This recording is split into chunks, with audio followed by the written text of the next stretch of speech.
This is Scott from the Nibiru channel. Yesterday, we had solar winds coming from a large coronal hole on the sun exceeding 2.5 million miles per hour. That is about twice the normal speed and intensity that the solar winds come at our planet.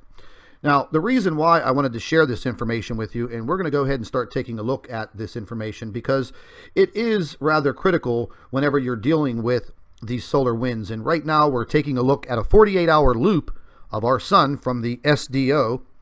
And as you can see, if you follow my cursor, the large coronal hole here, that is what was facing our Earth and producing these very high, intense solar winds.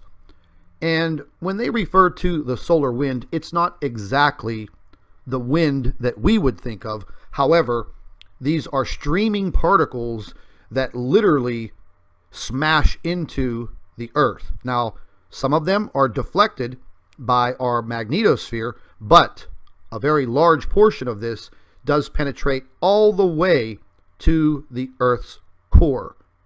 Now, once again, as we are moving out of the threat of this large coronal hole that you see here, once again, we have another very large coronal hole that will be turning and facing towards Earth probably within the next 3 to 4 days. So in all actuality, we will really not be out of the woods for approximately 10 days. And after seeing this information and seeing that this large coronal hole produced wind speeds that were in excess of 2 million miles per hour, that was very, very startling. Because these coronal wind speeds normally, as I said, they do not get out of the range of about 1 million to 1.5 million miles per hour. When they are impacting our magnetopause and magnetosphere, as you can see here, they will stretch it, they will bend it, they will distort this magnetopause, our magnetosphere. This is what protects us from the solar winds and solar radiation. And this is just from the last day, yesterday. Now you can see there's a little color code down here to the right. Usually we want to be in the blue or the light blue area. And you can see some of the intensity behind the Earth and also hitting the bow shock. If you're looking at this, so I can explain it, you see the little Earth, the white side and the dark side. Well, the white side is facing the sun, the dark side is facing outward. You can see how some of this energy made its way around our bow shock and made its way into our little Earth area. Now, we'll go ahead and take a look at the magnetopause, and you could see, once again, the area where my cursor is, you'd want to see this area in the color blue, dark blue, or light blue. But as you can see, the intensity is coming in, and it is affecting our magnetosphere. Now, some of the reasons why I try to explain this information is two things. Number one, the radiation levels. And this is showing you radiation levels as we speak. Now, this is from the 20th of March. This information will update later on today and tomorrow. However, this coronal hole has been facing our planet for a couple of days. The solar winds have been impacting our planet for several days. And what you're looking at here, the little dotted line is what they call the little satellite belt. But you can see, just by the color coding, all of this radiation enveloping the entire planet. And ladies and gentlemen, I'm going to be quite frank with you, that's not good. It's just not good for human life. And we've been going through this almost non-stop throughout 2016, and now 3 months into 2017, and the situation is actually getting worse. It's not getting any better. So let's move on to how we look at the solar winds. And this is the real-time solar wind. This is a lot of scientific and technical information. This comes from NOAA, the Space Weather Prediction Center, and this monitors all of the activity coming from the sun and the solar rays, or excuse me, the solar winds. Now, as you slide your cursor across here, this is giving you indication of the speed of these solar winds. And like I said, normally they will be about 700 to 850 kilometers per second. when you translate that into miles per hour, it's well over 1 million miles per hour. But as we were looking at this yesterday, there were points in time where this exceeded 2.5 million miles per hour. That is very, very intense. You're seeing a reading here where my cursor is, well over 900, 1,000, 1,124 kilometers per second. And again, whenever you translate that into miles per hour, it is exceeding 2.5 million miles per hour. That is one hell of an impact for us to incur. What does this do to the Earth? Well, it increases earthquake activity.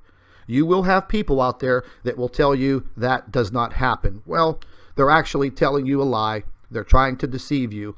Whenever we have large coronal holes facing the Earth and we're being impacted by these large particle streams of solar wind, these particles, these are charged particles coming directly from the sun, they make their way all the way to the core of the Earth.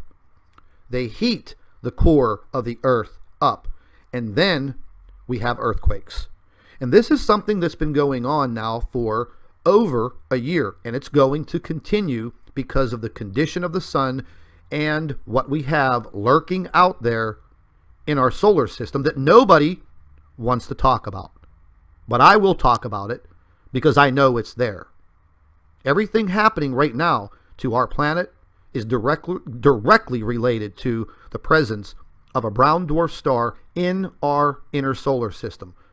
If somebody tells you that I'm crazy and you're crazy, and they know for a fact that there is no brown dwarf in our solar system, just take a look at where that information is coming from. It's coming from a YouTube troll using a fake YouTube account. We are getting credible information, and we are reading the data, and we are translating the data, and we know exactly what is happening. Now, getting back to the earthquakes, you're looking at the last 24 hours of earthquake activity in Eastern and Western Europe, signified by the red dots that you see on these countries. We're going to move to a world map. And this is just earthquake activity that the European agency monitors. However, whenever you take and click on the last week, 7 days of earthquake activity, take a look at the Ring of Fire. Very active all the way down through the South Pacific. You take a look at Mexico. The west coast of Mexico is just riddled with magnitude 3 and 4 magnitude earthquakes constantly, every single day. The whole entire west coast of South America, the same thing. They're being hit constantly down in New Zealand with magnitude 4 and 5 earthquakes. It's non-stop, ladies and gentlemen, and it's not going to stop. It's going to get worse. Now, once again, you can clearly see, we'll just take a look at the last 48 hours. And these are larger earthquakes, 5.7, 4.6, 4.9, 4.7. These are earthquakes that are being felt by people that live in these areas. Moving over to the USGS, excuse me, you can clearly see, look, this is the last 7 days of earthquake activity recorded around the globe. Those are a lot of earthquakes. That is a lot going on around the world. And if we just pan in to what's going on in our neck of the woods here in the United States, just take a look at California. Take a look at Oklahoma. They had an earthquake in Northern Virginia. They're having earthquakes in South Carolina, Georgia, places where they don't have earthquakes. Now, even though these are small, it is just a precursor to what's going to occur. We've been keeping a very, very close eye on the New Madrid Fault, and if you're not familiar with that, the last earthquake that rolled through there did catastrophic damage. So we are monitoring that very, very closely. There is a lot of activity up in Alaska, and as you can see, this is just the last 7 days of earthquake activity on our planet in Alaska. The state of Washington, starting to get very active. Montana, Wyoming, even earthquakes in Idaho. But the real caution lies with the state of California. And as you can see, this is the San Andreas fault line. If you follow my cursor, this is the fault line that runs straight down through the state of California. These earthquakes are literally swarming on that fault line. And sooner or later, it's going to break free and there's going to be a catastrophic earthquake. Probably over a magnitude 7, that will be catastrophic damage. So, ladies and gentlemen, the reason why I bring you this information is not to scare you. We're not fear mongers. We're simply trying to give you credible information so you can protect yourself and so you know exactly what is going on in the world that you live on. You have every right to have this information. The majority of us don't know how to go out there and get it, nor do we have the time to sit there and do hours worth of research to bring you this information. I have the time. I'm going to be bringing you this information every single day. So make sure that you are subscribed to Planet X News and the Nibiru channel. We will be back uploading videos to the Nibiru channel next week, but we will, continue with all of our reports. They will be uploaded to the Planet X News channel. And if you do live in any of these areas that are prone for earthquakes, the next 10 days are going to be very vital. You just never know what's going to happen with Mother Earth. And right now, I'll just put it to you bluntly, she's under attack. Under attack by these solar winds and these charged particles. They will reach the core of the Earth. It will continue to heat the core of the Earth. And just think about it. If you blow up a balloon too much, it's going to pop. And that's basically what's happening. This will create devastating earthquakes, or it will definitely increase the earthquake activity around the globe. So please, use caution. If you live in these areas, make sure you have an evacuation plan. Make sure you have things set up where if you have to bug out, you have everything you need to make an escape. This is Scott from the Nibiru channel, Planet X News. Thank you for watching. Hello everybody, welcome back to Planet X News. This is Scott from the Nibiru channel. Yesterday, we had solar winds coming from a large coronal hole on the sun exceeding 2.5 million miles per hour. That is about twice the normal speed and intensity that the solar winds come at our planet. Now, the reason why I wanted to share this information with you, and we're going to go ahead and start taking a look at this information because it is rather critical whenever you're dealing with these solar winds. And right now we're taking a look at a 48-hour loop of our sun from the SDO. And as you can see, if you follow my cursor, the large coronal hole here, that is what was facing our Earth and producing these very high, intense solar winds.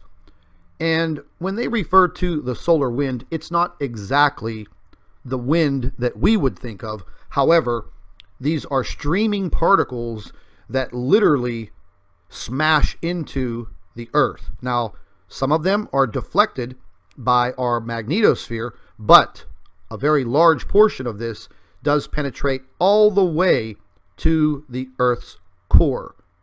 Now, once again, as we are moving out of the threat of this large coronal hole that you see here, once again, we have another very large coronal hole that will be turning and facing towards Earth probably within the next 3 to 4 days.